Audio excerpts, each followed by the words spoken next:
नमस्कार, मैं डॉक्टर बेंद्रे बसवेश्वर नागोराव, हिंदी विभाग से, क्रिस्तु जयंती महाविद्यालय, बेंगलोर। आज हम बात करेंगे जैनेंद्र की एक प्रसिद्ध कहानी पाजेब पर। और पाजेब जैनेंद्र की एक मनोवैज्ञानिक कहानी कही जाती है।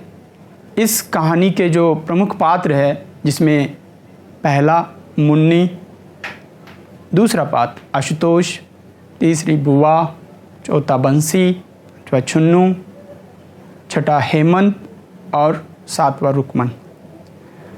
ये कहानी मैं शैली में लिखी गई। ऐसा लगता है कि मानो लेखक अपनी ओर से ये कहानी हम सबको बता रहे हैं और कहानी में एक पात्र के रूप में, एक पिता के रूप में कहानी में लेखक भी मौजूद है।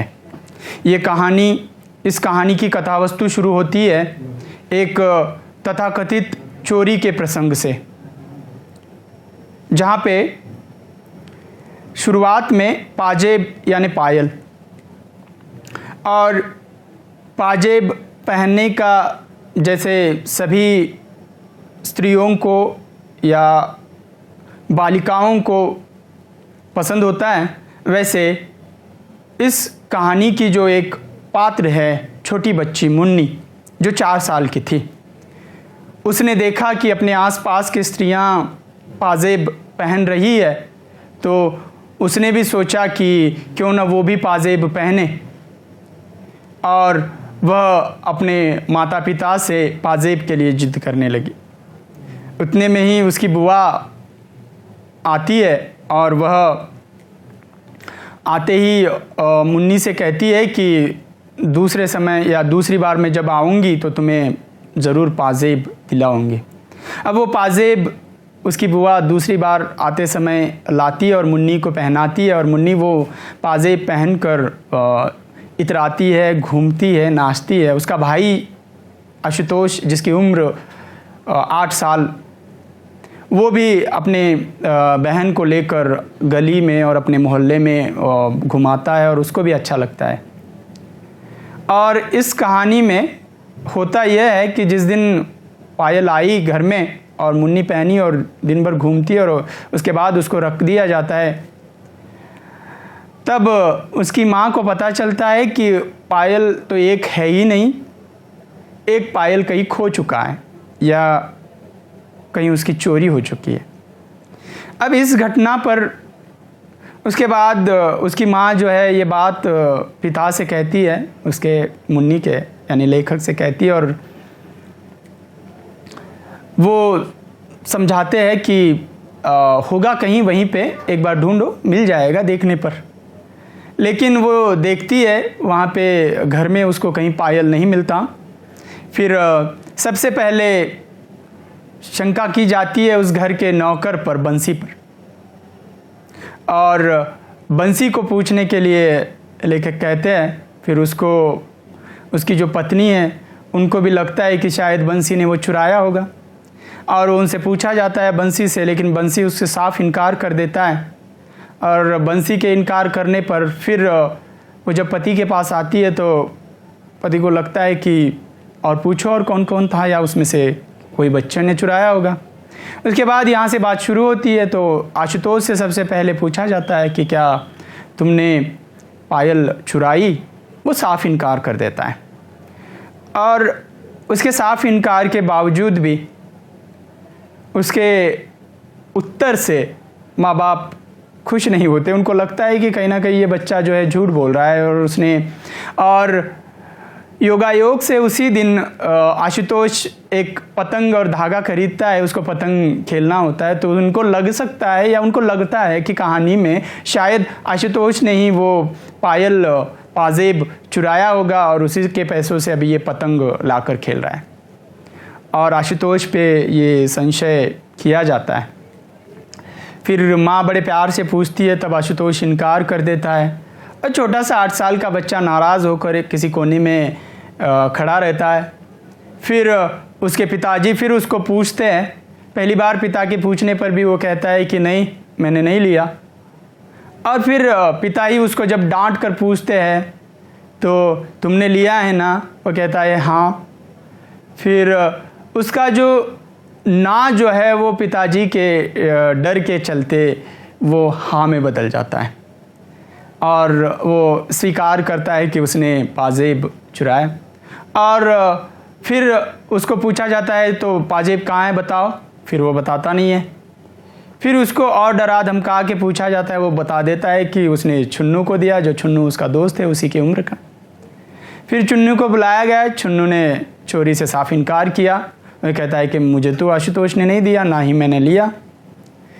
फिर ये बात आगे बढ़ती है ऐसे ही, और आशुतोष को फिर घर में बंद किया जाता है कुछ समय के लिए। फिर खोलकर उसको फिर पूछा जाता है कि बताओ तुमने चुराया या नहीं। फिर वो स्वीकार करता है और मनगढ़ंत कहानी अपनी माँ को बताता है कि वो बताता है कि मैंने पैसे लिए और छुन्नू मैंने ये जाकर उस पतंग वाले को बेचा और वहाँ से उसने मुझे पाँच आने दिए और वो मैंने छुन्नू को दिया। इस तरह से वो मनगढ़ंत कहानी बना देता है और उस कहानी पे विश्वास कर उसके जब पिताजी बाद में आते हैं तो उन्होंने अपने भाई से कहा कि जा तू उस पतंग वाले से पूछ कि कहीं उसने पैसे लिए हैं तो उसको पाजेब जितने पैसे उसने दिए वो पैसे वापस देकर पाजेब वापस लौटाओ। फिर ये जाता है और पिताजी जब इसको कहते हैं कि तुम जाओ और भाई के साथ जाओ और ये पाजेब लेकर आओ, तब कहता है कि अगर पतंग वाले के पास पाजेब नहीं हुआ तो, मतलब वो वहाँ पे भी फिर स्वीकार नहीं करता, लेकिन डरा धमका के उसको भेजने की बात होती है।